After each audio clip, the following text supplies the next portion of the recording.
तो नमस्कार सभी को, कैसे हो आप लोग। मेकर्स में आप सभी का स्वागत है। आज के इस वीडियो में हम बात करेंगे क्लास 9 एनसीईआरटी इकोनॉमिक्स की चैप्टर 1, जो कि है the story of village Palampur. इसके ओवरव्यू से स्टार्ट करते हैं। तो इस स्टोरी का पर्पस क्या है कि हम लोग को बहुत सारे बेसिक कॉन्सेप्ट से इंट्रोड्यूस करवाना, जो कि प्रोडक्शन से रिलेटेड है। और इस चीज़ को हम पालमपुर विलेज की हेल्प से समझेंगे। और पालमपुर विलेज जो है वो एक हाइपोथेटिकल विलेज है, जो कि एक इमेजिनरी विलेज है। सो पालमपुर में क्या है, पालमपुर के अंदर जो मेन एक्टिविटी है वो फार्मिंग है। ठीक है। तो farming activity is the main activity in Palampur. और फार्मिंग एक्टिविटी से भी हट के बहुत सारी एक्टिविटीज़ है, जैसे कि स्मॉल स्केल मैन्युफैक्चरिंग होगी, डेयरी हो गया, ट्रांसपोर्टेशन हो गया, और भी बहुत सारी चीज़ें हैं। तो ये सभी small scale manufacturing, dairy, transportation, ये सब भी हो रही है, बट वो लिमिटेड स्केल में हो रही है। बट जो फार्मिंग है वो वहाँ की मेन एक्टिविटी है। So these production activities need various types of resources. और इन सभी प्रोडक्शन एक्टिविटीज़ को फुलफिल करने के लिए बहुत सारी वेरियस टाइप्स ऑफ रिसोर्सेज भी चाहिए, जैसे कि natural resource, man made items, human effort, money etcetera. इन सभी रिसोर्सेज के कारण ये सभी प्रोडक्शंस होती है। So as we read through the story of Alambu, we will learn how various resources combine to produce the desired goods and services in the village. तो जैसे ही हम स्टोरी को और भी क्लियरली पढ़ते जाएंगे, तो हमें ये पता चलेगा कि जितने भी अलग अलग तरह के प्रोडक्शन होते हैं, तो उसमें सभी रिसोर्सेज को कंबाइन करके किस तरीके से हम एक विलेज में, विलेज के लोगों के लिए desired goods and services provide करते हैं। तो हम इन सभी चीज़ों को समझेंगे। तो यहाँ पे बात हो रही है इंट्रोडक्शन की। तो पालमपुर बताया जा रहा है कि एक वेल कनेक्टेड विलेज है, और ये नेबरिंग विलेज और टाउन से ये वेल कनेक्टेड है। रायगंज जो है एक बिग विलेज है, जो कि पालमपुर से 3 किलोमीटर के डिस्टेंस में पड़ता है। And all weather road connects the village to Raiganj and further on to the nearest small town of Shahpur. तो रायगंज जो है वो एक नियरेस्ट स्मॉल टाउन से भी कनेक्टेड है, जो कि है Shahpur. So many kinds of transport are visible on this road. और बहुत सारे आपको ट्रांसपोर्ट वहाँ देखने को मिलेंगे, जैसे कि बुलक कार्ट्स, टोंगास, बोगेज। और ये सब जो बोगी है, इसमें क्या मिलेगा आपको, बोगी मतलब क्या हो गया, एक वुडन कार्ट हो गया जो बोफेलो के द्वारा खींचा जा रहा है। और उन सभी बोगीज में क्या मिलेगा आपको, loaded with jaggery and other commodities. अलग अलग तरह के जो कमोडिटीज यूज हो रहे हैं विलेज में, या अलग अलग तरह की चीजें जो प्रोड्यूस हो रही है, जैसे कि जैगरी हो गया और भी अदर कमोडिटीज जो होगी। ठीक है, तो उन सभी चीजों को आपको देखने को मिलेगी। So this village is about 450 families belonging to several different castes. इस विलेज में टोटल आपको 450 फैमिलीज देखने को मिलेंगी, जो कि अलग अलग कास्ट से बिलोंग कर रही है। जिसमें कि जो अपर कास्ट फैमिलीज है वो टोटल 80 फैमिलीज है। और इन सभी 80 फैमिलीज के पास majority of land in the village provided है। मतलब वो जो मेजॉरिटी ऑफ लैंड है, वो अपर कास्ट फैमिलीज ओन कर रही है इस विलेज में। Their houses are some of them quite large. और इनके जो हाउस है वो मतलब गांव के हिसाब से देखा जाए तो वो बहुत ही अच्छी है, क्वाइट लार्ज है वो, ब्रिक से बनी हुई है, सीमेंट प्लास्टर्ड है। तो ये सभी चीज़ वहाँ पे थोड़ी देखने को मिल रही है। जो अपर कास्ट फैमिली के जो 80 हाउसेस है या 80 फैमिलीज है, उन सभी हाउसेस को ये का यहाँ पे बताया जा रहा है। सो द एससीज कंप्राइज 1/3 ऑफ द पॉपुलेशन। तो वहाँ का जो पॉपुलेशन है, तो वहाँ के पॉपुलेशन में जो 1/3 ऑफ द पॉपुलेशन है, वो कौन है, एससीज पीपल है, शेड्यूल्ड कास्ट वाले पीपल है। सो वो लोग जो है वो विलेज के कॉर्नर में रहते हैं। ठीक है। और वो लोगों की जो हाउसेस है वो बहुत ही स्मॉलर हाउस है। और जितने भी हाउस है वो मड और स्ट्रॉ से बनी हुई है उन लोगों की। Most of the houses have electric connections. जित अधिकतर जो हाउस है वहाँ पे उसमें इलेक्ट्रिक कनेक्शंस है। और जो इलेक्ट्रिसिटी पावर्स है, वो जितने भी फील्ड्स में ट्यूबवेल्स लगे हुए हैं, या तो जितने भी स्मॉल बिजनेसेस हो रहे हैं, तो सभी चीज़ों में इलेक्ट्रिसिटी पावर हेल्प कर रही है। ट्यूबवेल्स, या तो ट्यूबवेल्स के जरिए फील्ड में पानी पहुंचाया जा रहा है, या तो स्मॉल बिजनेस में बहुत ही अलग अलग तरह के जो इलेक्ट्रिसिटी वाले यूज़ होंगे, उन सभी चीज़ों को फुलफिल किया जा रहा है। ठीक है। तो इलेक्ट्रिक कनेक्शन है वहाँ पे। फिर पालमपुर में दो प्राइमरी स्कूल्स देखने को मिलेंगे और एक हाई स्कूल देखने को मिलेगा। मतलब कि एजुकेशन फैसिलिटीज़ भी प्रोवाइडेड है। फिर हेल्थ केयर सेंटर भी देखने को मिलेगा। एक प्राइमरी हेल्थ केयर सेंटर है, जो कि गवर्नमेंट के द्वारा रन हो रहा है। और एक वन प्राइवेट डिस्पेंसरी देखने को मिलेगा, जिसमें कि जितने भी सिक पीपल है उनका ट्रीटमेंट होता है। ठीक है।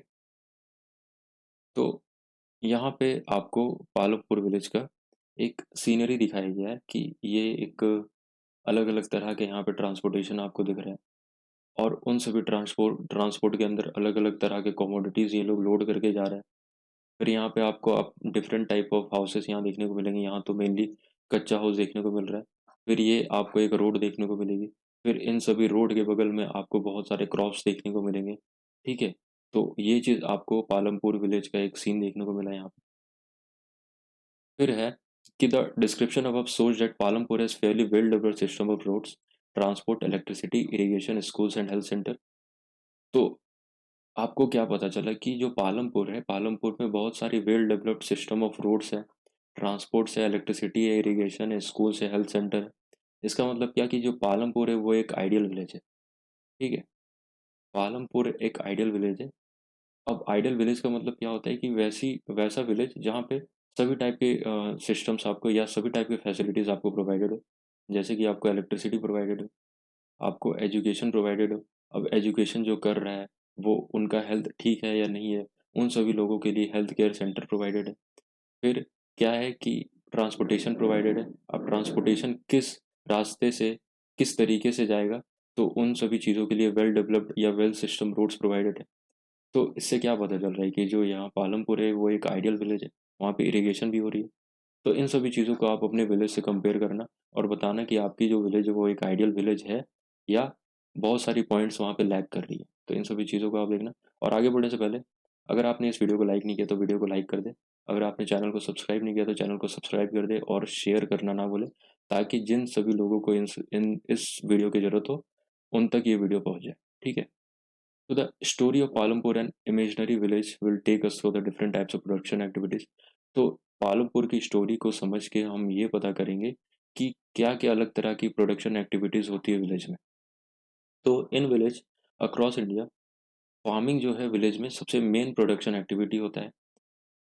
और भी अलग अलग प्रोडक्शन एक्टिविटीज़ होती है, उन सभी अलग अलग प्रोडक्शन एक्टिविटीज़ को बोलेंगे नॉन फार्म एक्टिविटीज़। जो फार्मिंग एक्टिविटीज़ से रिलेटेड नहीं है तो उसे नॉन फार्मिंग एक्टिविटीज़ बोल देते हैं। तो क्या क्या है non farming activities? Small manufacturing units हो गई, ट्रांसपोर्टेशन हो गया, शॉपकीपिंग हो गया। स्मॉल मैन्युफैक्चरिंग मान लो आपके विलेज में कोई अगरबत्ती का प्रोडक्शन कर रहा है, अगरबत्ती मैन्युफैक्चर कर रहा है या पापड़ बना रहा है, तो ये सब क्या है? स्मॉल मैन्युफैक्चरिंग मैन्युफैक्चरिंग चीज़ होगी। ट्रांसपोर्ट में क्या आपको दिखेगा? ट्रांसपोर्ट में कि आपको बुलेट कार्ट हो गया, टोंगास हो गया, बॉगीज हो गया, तो ये सब में बहुत सारी अलग अलग कमोडिटीज लोड होके इधर से उधर जा रही है, ये सब ट्रांसपोर्टेशन में दिखेगा। शॉपकीपिंग में आपको छोटा छोटा जो आइटम होता है, थोड़ा बहुत आइटम होता है जो आपके बेसिक नेसेसिटीज के लिए जरूरी है, तो एक छोटा सा शॉप वहाँ पे देखने को मिलेगा। ठीक है, तो ये सब नॉन फार्मिंग एक्टिविटीज में आ जाती है। We shall take a look at both these type of activities after learning a few general things about production. तो इन सभी एक्टिविटीज़ को हम पढ़ेंगे। अब है ऑर्गेनाइजेशन ऑफ प्रोडक्शन। तो प्रोडक्शन की जो मेन एम है वो क्या होनी चाहिए? To produce goods and services that we want. तो मेन एम प्रोडक्शन का वही होना चाहिए कि जो भी लोग हैं उनका क्या नीड है उस हिसाब से गुड्स एंड सर्विसेज प्रोड्यूस हो। So there are 4 requirements for production of goods and services. और इन प्रोडक्शन के लिए बहुत सारी रिक्वायरमेंट्स होती है, जैसे कि लैंड हो गया, लेबर हो गया, फिजिकल कैपिटल हो गया, और यहाँ पे है ह्यूमन कैपिटल। तो ये 4 मेन रिक्वायरमेंट्स है। तो लैंड क्या हो गया? आप एक जैसे कि आप एक टेक्सटाइल इंडस्ट्री सेटअप कर रहे हो या टेक्सटाइल मैन्युफैक्चरिंग यूनिट सेटअप कर रहे हो, तो उसके लिए आपको एक लैंड चाहिए। ठीक है, बिना लैंड के तो वो इंडस्ट्री या मैन्युफैक्चरिंग यूनिट आप सेटअप नहीं कर सकते हो। तो उसके लिए लैंड चाहिए, तो पहला रिक्वायरमेंट तो ये हो गया। सेकेंड रिक्वायरमेंट क्या है? लेबर। अब इस इंडस्ट्री में आपको अलग अलग तरह की काम करने के लिए बहुत सारे लेबर्स की रिक्वायरमेंट हो सकती है, बहुत सारे वर्क फोर्स की रिक्वायरमेंट हो सकती है। तो ये काम कौन करेगा? लेबर करेगा। तो ये सेकेंड रिक्वायरमेंट हो गया आपका। फिर जो है थर्ड रिक्वायरमेंट ये कहता है कि आपको चाहिए फिजिकल कैपिटल। फिजिकल कैपिटल मतलब क्या हो गया? फिजिकल कैपिटल दो पार्ट में मेनली डिवाइडेड है। तो फिजिकल कैपिटल अगर देखा जाए आपकी टेक्सटाइल इंडस्ट्री को रिलेट करके, तो आप अपने टेक्सटाइल इंडस्ट्री में मान लो बहुत सारी मशीनरीज कर दोगे। आप अपनी टेक्सटाइल इंडस्ट्री का एक बिल्डिंग सेटअप करोगे कि जिस बिल्डिंग के अंदर जितने भी काम है वो होना है। ठीक है, तो इन सभी चीज़ों का जो होता है, टूल्स हो गया, मशीन्स हो गया, बिल्डिंग्स हो गया, फिजिकल कैपिटल के अंदर जो फिक्स्ड कैपिटल आता है उन सभी चीज़ों के अंदर ये आता है, टूल्स हो गया, मशीन्स एंड बिल्डिंग्स। तो फिक्स्ड कैपिटल मतलब क्या हो गया कि आपका बिल्डिंग जो है आपके जगह के हिसाब से वो फिक्स्ड हो चुका है। अब आप उसी के अंदर आप क्या करोगे, अपना जितना भी प्रोडक्शन या जो भी काम करना है आप वो करोगे, तो एक बिल्डिंग फिक्स्ड हो गया। मशीन्स जो ला रहे हो वो बहुत साल तक यूज़ हो रहा है, तो वो भी एक फिक्स्ड कैपिटल हो गया। और जो भी टूल्स ला रहे हो वो भी बहुत सारे साल तक यूज़ हो रहा है, तो वो भी फिक्स्ड कैपिटल हो गया। तो tools and machines range from very simple tools such as farmers plough. तो फार्मर के प्लग से लेके बहुत सारे सोफिस्टिकेटेड मशीन्स होती है, जैसे कि जनरेटर्स। फार्मर जो जनरेटर यूज़ करते हैं, टरबाइन यूज़ करते हैं। कोई कोई जगह में आपका जो कंप्यूटर हब है वहाँ पे जहाँ कंप्यूटर यूज़ होता है। तो इन सभी चीज़ों को हम क्या बोल सकते हैं कि ये फिक्स्ड कैपिटल है। क्यों? क्योंकि ये सब बहुत सारे साल तक ये सब यूज़ में आते हैं, इसलिए इन सभी चीज़ों को फिक्स्ड कैपिटल बोला जाता है। तो वर्किंग कैपिटल क्या है? फिजिकल कैपिटल के अंदर जो दो कैपिटल है, फिक्स्ड कैपिटल हमने समझा। फिर वर्किंग कैपिटल क्या है इसको समझते हैं। जो रॉ मटेरियल्स और मनी जो है, इन सभी चीज़ को वर्किंग कैपिटल बोलते हैं, जो आपके डेली यूज़ में आ रहा है। कि आपकी जो टेक्सटाइल इंडस्ट्री है उसके लिए आपको कॉटन की रॉ मटेरियल्स चाहिए। तो कॉटन की रॉ मटेरियल्स को यूज़ करके आप अपने मशीन के द्वारा कॉटन फैब्रिक्स को प्रोड्यूस कर रहे हो। तो कॉटन रॉ मटेरियल्स आपका वर्किंग कैपिटल हो गया। कॉटन रॉ मटेरियल्स को परचेज करने के लिए जो आपने पैसा लगाया वो आपका मनी भी एक वर्किंग कैपिटल हो गया। तो ये चीज़ें यहाँ पे दी हुई है। तो यहाँ दिया हुआ है कि unlike tools machines and building these are used up in production. Tools machines and buildings का जो काम होता है, तो वर्किंग कैपिटल का भी काम होता है, बट वो अलग तरीके से होता है। पर वो सेम ही यूनिट में होगा, सेम ही आपके प्रोडक्शन यूनिट में होगा, बस वो अलग तरीके से होता है। जैसे कि कॉटन रॉ मटेरियल जो हमने खरीदा था, वो मशीन के द्वारा कॉटन फैब्रिक बन जा रहा है, वो यूज़ हो रहा है, बट वो मशीन्स के द्वारा हो मतलब अलग तरीके से हो रहा है। या जैसे बोल सकते हैं कि जो पॉटरी प्रिपेयर करते हैं उनको क्या चाहिए, क्ले चाहिए। तो क्ले भी एक वर्किंग कैपिटल हो गई। जो वीविंग करते हैं उनको क्या चाहिए, तो यार्न चाहिए, वो भी एक वर्किंग कैपिटल हो गया। मनी कोई भी चीज़ को खरीदने के लिए लग रहा है, वो भी एक वर्किंग कैपिटल हो गया। तो इन सभी रॉ मटेरियल्स और मनी को हम वर्किंग कैपिटल बोल देते हैं। फिर आता है कि एक फोर्थ रिक्वायरमेंट भी होता है, ठीक है? तो उसको क्या बोलते हैं, you will need knowledge and enterprise to able to put together land, labor and physical capital and produce an output either to use yourself or to sell in the market। तो आप इन सभी चीज़ों को जब कर रहे हो, टेक्सटाइल इंडस्ट्री आप सेटअप कर रहे हो, आप एक लैंड खरीद रहे हो, आप उसमें लेबर को हायर करके लेबर को लगा रहे हो, वर्कफोर्स लगा रहे हो, फिर फिजिकल कैपिटल आप इसमें इन्वेस्ट कर रहे हो, आप इसमें फिजिकल कैपिटल के अंदर फिक्स्ड कैपिटल लगा रहे हो, फिर वर्किंग कैपिटल लगा रहे हो, इन सभी चीज़ों को कर रहे हो। तो आपको इन सभी चीज़ों का आइडिया कैसे मिला? जब आपने बहुत सारे स्किल्स अपने अंदर ली और आपने बहुत सारे नॉलेज इकट्ठा किया, तो उन सभी चीज़ों के कारण आप ह्यूमन से एक ह्यूमन कैपिटल बन जाते हो अपने कंट्री के लिए, ठीक है? तो उस चीज़ को हम क्या बोल देते हैं, ह्यूमन कैपिटल। तो ह्यूमन कैपिटल के बारे हम आने वाली चैप्टर में, नेक्स्ट चैप्टर में और भी ब्रीफली समझेंगे। तो in the picture identify the land, labour and fixed capital used in production. तो इस पिक्चर को आप देखो और इस पिक्चर को देख के आप बताओ कि यहाँ पे लैंड क्या है, लेबर क्या है और फिक्स्ड कैपिटल क्या है। तो लैंड आपको क्या हो गया, जिसमें ये सब मशीन ये सब सेटअप है, जहाँ पे ये लोग काम कर रहे हैं जिसके अंदर, तो किसी लैंड के अंदर ही ये सब सेटअप होगा, तो वो एक लैंड हो गया। फिक्स्ड कैपिटल क्या हो गया, ये सब जितने भी मशीन है ये सब फिक्स्ड कैपिटल हो गए।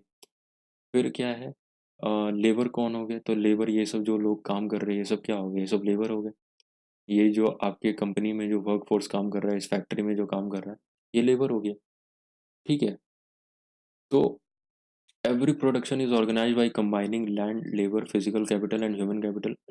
जितने भी प्रोडक्शन यूनिट होते हैं सब लैंड, लेबर, फिजिकल कैपिटल और ह्यूमन कैपिटल को कंबाइन करके ही बनते हैं। और इन सभी चीज़ों को हम बोलते हैं प्रोडक्शन फैक्टर्स ऑफ प्रोडक्शन, ठीक है? प्रोडक्शन की जो भी फैक्टर्स हो गए, ये चारों चीज़ें हो गई। So as we read through the story of Palampur, we will learn more about the first three factors of production. For convenience, we refer to the physical capital as the capital in this chapter. तो हम इन सभी चीज़ों को हम समझेंगे आने वाले next topic में, इस चैप्टर में।